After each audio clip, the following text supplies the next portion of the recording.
So we got a request from Procrastes22 for some vegetarian food, which was perfect because we've been meaning on doing some more tofu dishes anyhow.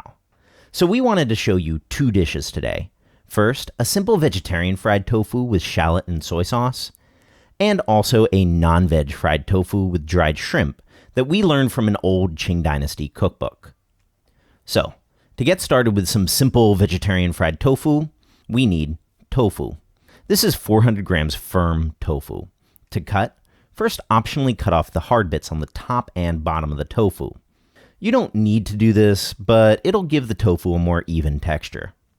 Now cut the tofu in half through the thicker side, then cut them into 1 centimeter wide pieces. Once they're cut, thoroughly dry your tofu because we don't want these to be popping like crazy when we add them to the oil. For the aromatics, we only got about 3 sprigs green onion and a shallot.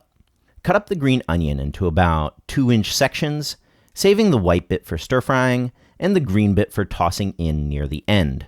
Slice up the shallot, and we are ready to fry some tofu. As always, first, long yao. Get that wok piping hot, shut off the heat, add in the oil, here about 3 to 4 tablespoons, and give it a swirl to get a nice nonstick surface.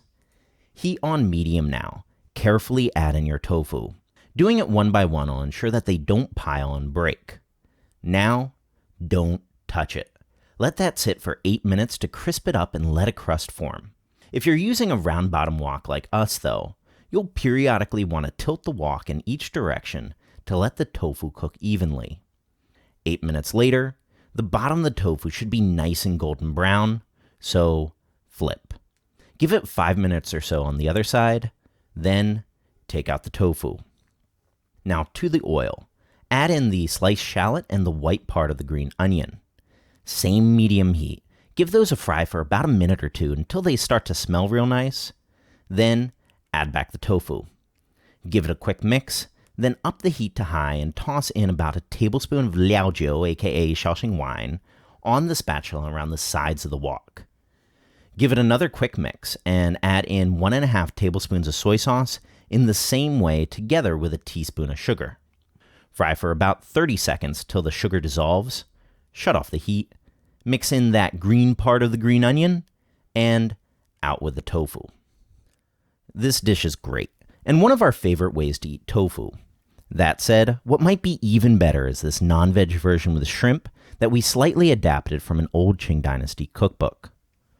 So, what we're doing here is adding 15 grams of dried shrimp and 2 cups of water to a saucepan and simmering covered on low for 1 hour. This is going to infuse the water with glutamate from the dried shrimp for a real intense umami flavor. An hour later, take out your shrimp water and reserve. We're going to pan fry the tofu in the same way at first, but this time we're frying with lard. As an aside, frying with lard is awesome and gives some more richness to tofu and vegetable dishes. Once you've reached the point where you've flipped the tofu and both sides are golden brown, add in that shrimp and shrimp liquid. To this, we'll be adding some mijo or rice wine. The Qing Dynasty cookbook specifies a sweet rice wine, but we're adding a good Cantonese mijo instead. As an aside, this specific one from Foshan's my personal all-time favorite Chinese liquor, but add in a 1/4 cup of any decently tasty rice wine, cover, lowering the heat to medium-low and letting that cook for 20 minutes. 20 minutes later, your liquid should be mostly absorbed and evaporated. Add in 2 tablespoons soy sauce, a teaspoon of sugar, and let that all cook down for another couple minutes. To let the other side also get some of those awesome juices, give them a quick flip, then add in some of the green part of a green onion, give it a mix, and out. This dish has just got a real intense umami flavor that absorbs so well into the tofu. If you know any tofu skeptics out there, just feed them this dish and they'll turn into believers. So those tofu dishes are great. Whether you are a vegetarian or a meat eater, I hope you can give this a try. Check out the link in the description box for detailed recipe and subscribe for more Chinese cooking videos.